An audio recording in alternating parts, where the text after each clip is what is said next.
We've been counting down for weeks and finally the big day is just around the corner. It's Champions Day in Hong Kong on Sunday at Sha Tin with $58 million spread across 3 Group 1 contests in prize money. Here's what's coming up on this edition of HK Direct, and we'll be giving you the lowdown on everything you need to know for Champions Day, the big races, the Chairman's Sprint Prize, the Champions Mile and the Audemars Piguet QE2 Cup. My special guest in the studio is Maddy Playle from the Racing Post in the UK. Maddy, not your first time in Hong Kong. We saw you here in December for the international meeting. How have you found your Hong Kong racing experience? Oh, well, I loved it in December, but this time even more so perhaps. It's a bit more relaxed, it's a different atmosphere, but it's a challenge I really look forward to, changing my mindset to get used to the racing in Hong Kong.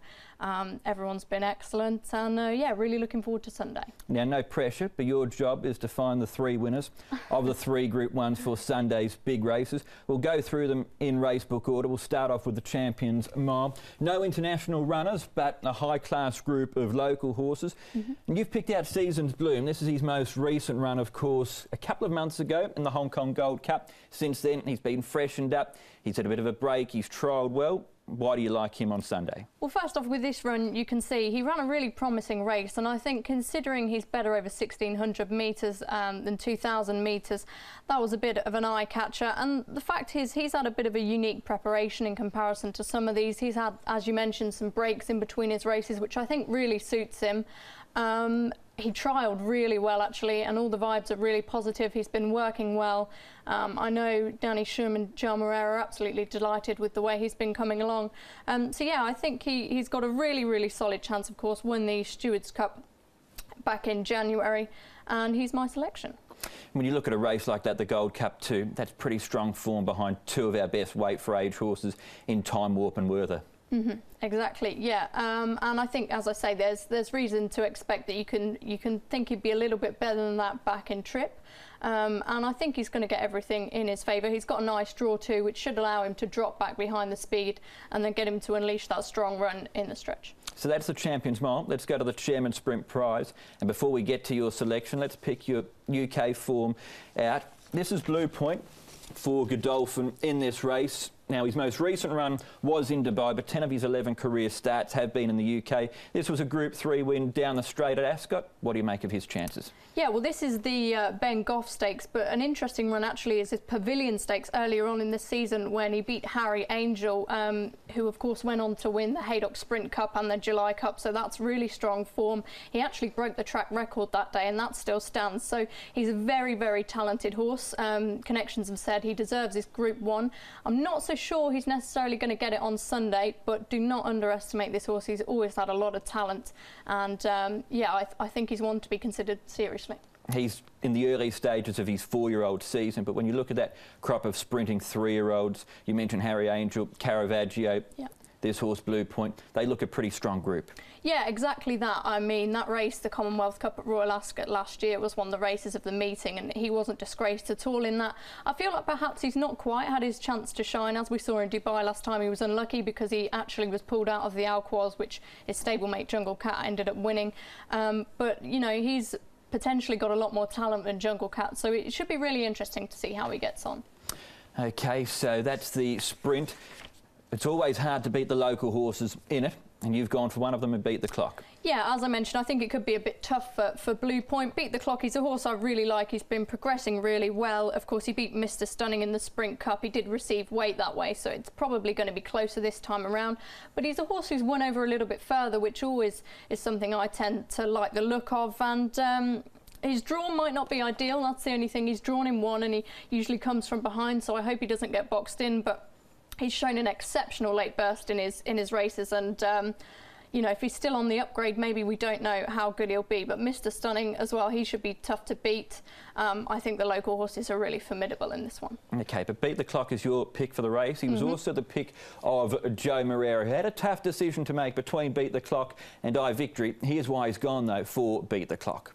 I went with him because he has won last time a group race with me, Group 2.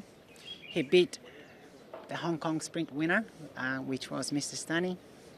He ran a very good section, in particular his last 400 meters. Very few horses has been able to run that sections. and he has already had the experience of running against the best ones. It could be the wrong choice because iVictory is a very nice horse as well, has been very promising, has won very impressively in Happy Valley the other day. But unfortunately I couldn't ride two horses, I had to pick one and I picked Beat the Clock. Hopefully I'm right at this time. Okay, so that's the Magic Man's explanation for why he'll be riding Beat the Clock, one of 5 runners in the race for John Size. That's the Chairman's Sprint Prize. Let's move on then, Maddie, to the big one, the Audemars Piguet QE2 Cup. We saw Neo-Realism win this race last year for Japan. This year, small field, 2 Japanese representatives. We've got Alain here in the blue cap and also the orange cap of Dambarite. What have you made of these 2 horses? It's been really interesting because initially I was very wanting to like Alain, of course, Japanese 2000 Guineas winner, and the Japanese have a great record in this race. Of course, Neo-Realism last year, as you mentioned, and Maurice recently too. But his track work hasn't been the most persuading. He's been a bit naughty earlier on this week, so you'd have to be a bit concerned regarding his preparation. But Dambarite's interesting too. Initially I like this horse because Time Warp, he's back to his ideal trip and he's going to go out in front, and that horse perhaps would have been closer than my selection, who we're going to go to, which could well be a big tactical factor in the race. But you'd have to have concerns about Alain, but don't discard Dambarite either because they're both very closely matched on their Japanese form. Absolutely, both 4-year-olds and both horses coming through the 3-year-old classics in Japan.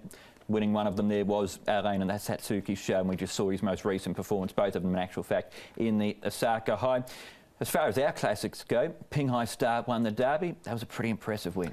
It was awesome. It was absolutely awesome. Ryan Moore, of course, on board, so I was very keen to watch. But that late burst that he showed, I think it was one of the fastest sections was recorded that day. They went a really fast pace, which is what helps him. Perhaps he might not get that here as Time will be allowed to dominate, but I just think he's a really talented horse, and he's one to really get excited about. He is. He looks like one of the rising stars of Hong Kong racing. But you mentioned Time Warp there. He's won 2 Group 1s over the 2,000 metres this season. He's trained by Tony Cruz. I caught up with Tony to talk about Time Warp and also Pakistan Star at the barrier draw. If you really look at it, how many races has he had this season, you know? I don't think he's tired. I think he's really at his prime time now, you know? I think he's 100% in this race. What about Pakistan Star? Last time out, looked like he wanted to stop at different times. He's had a trial since then. How is this horse? He's full of surprises, this horse. I reckon he can surprise this horse. I believe he's definitely a Group 1 material. He's drawn right behind the leaders. I think he's standing a good chance. Last time, when he had his first run this season, he was stuck behind Time Warp. But this time around, hopefully the jockeys change and will make a big difference there.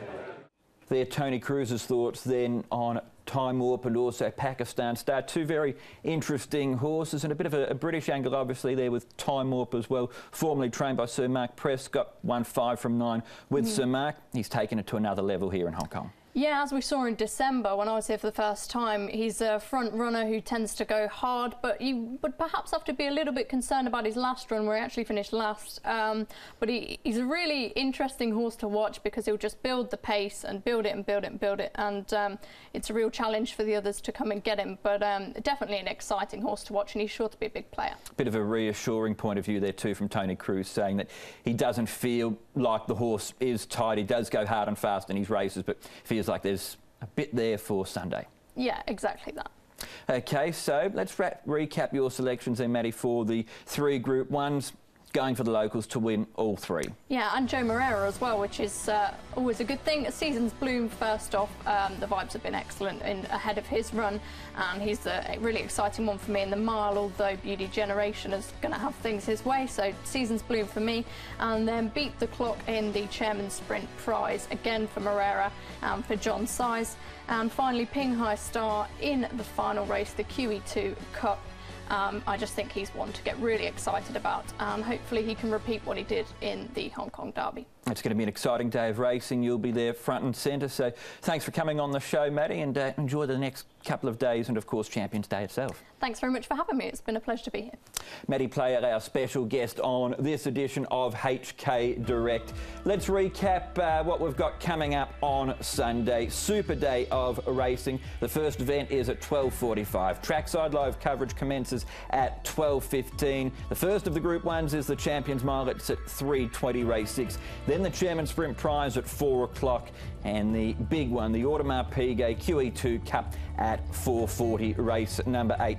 Go to the website on Saturday night where you'll be able to find Racing to Win via hkjc.com. You can also go to the website and to the club's YouTube page to find the special preview program with Andrew Lejeune, Steve Moran and Graham Cunningham, and plenty of great material coming through social media as well. At HKJC_racing is where you can go for Twitter there for the club's information.